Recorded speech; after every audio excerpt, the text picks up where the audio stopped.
छोटासा संस्कृत श्लोक सांगते आणि त्याच्या आधारे मी हे समजावून सांगते. तर असा श्लोक आहे, लालयेत पंचवर्षाणि दशवर्षाणि ताडयेत प्राप्ते षोडशे वर्षे पुत्रे मित्रवत आचरेत. म्हणजे 5 वर्षापर्यंत फक्त लाड करा. लालयेत पंचवर्षाणि. तुमच्या घरात जर 5 वर्षापर्यंतचं मूल असेल, सवय लावायला जाऊ नका, शिस्त लावायला जाऊ नका, कारण निसर्गाने अजून त्याला ती ताकद दिलेली नाहीये. एखादी सवय लावून घेण्याची तेवढी बौद्धिक क्षमता नाहीये. त्यामुळे 5 वर्षापर्यंत वेदा काळापासून सांगण्यात आले, फक्त प्रेम करा, काहीही नुकसान होत नाही, मुलं बिघडत नाहीत. त्याच्या पुढे ते म्हणतात दशवर्ष आणि ताडयेत. ताडयेत याचा अर्थ हा नव्हे की त्याला मारायचं, पण 10 वर्षापर्यंत तुम्ही तुमच्या मुलाकडे विशेष लक्ष द्यायचे, शिकवायचे, संस्कार करायचे, सवय लावायची, विचार तयार करायचे, त्याचा दृष्टिकोन तयार करायचा. त्यामुळे 10 वर्षापर्यंत त्याला काय करायचंय तर शिक्षा द्यायची, म्हणजे चांगलं शिक्षण द्यायचंय, त्याला सवयी रुजवायच्या, दृष्टिकोन, विचार, भावना या सगळ्यावर त्याच्या काम करायचंय.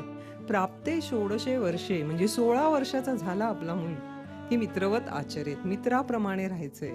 आपल्याला मुलाचं 25 झालं, 30 झालं, तरीही तो माझाच मुलगा आहे आणि मलाच म्हणायचं ते ऐकायला पाहिजे, हे इतकं सवय लागलीये, ते नाही व्हायला पाहिजे. मित्रवत आचरेत. तुम्हाला आता आठवा, तुमच्या मित्रांशी तुमचं नातं कसं आहे, तुमच्या मैत्रिणींशी कसं आहे. तुम्ही मैत्रिणींना, मित्रांना सारखे सल्ले देता का? अजिबात नाही. ऐकून घेता. तिला म्हणता किती ग वाईट झालं, तिच्या पाठीवरनं हात फिरवता, मग तिला म्हणता चल आपण थोडं बाहेर जाऊ, तुझं मन रमेल. आपण हे मुलांशी का नाही करू शकत? मुलांनी काही सांगायचा अवकाश की आपण सल्ला द्यायला पुढे आलेलो असतो. आणि त्यामुळे एक शब्द आता फार प्रचलित आहे, जे बालविकासात काम करतात त्या सगळ्यांमध्ये, की तुम्ही सगळे पालक नाही तर सासू झालेला आहात. म्हणजे महिला नाही, नुसते पुरुष सुद्धा. सासू म्हणजे सारख्या सूचना. त्यामुळे पालकाची व्याख्या झाली आहे सासू. ती नका करू ना. म्हणजे बालविकासात आम्ही काम करतो तेव्हा आम्हाला प्रत्येकाला असं वाटतं की अरे का सारख्या सूचना.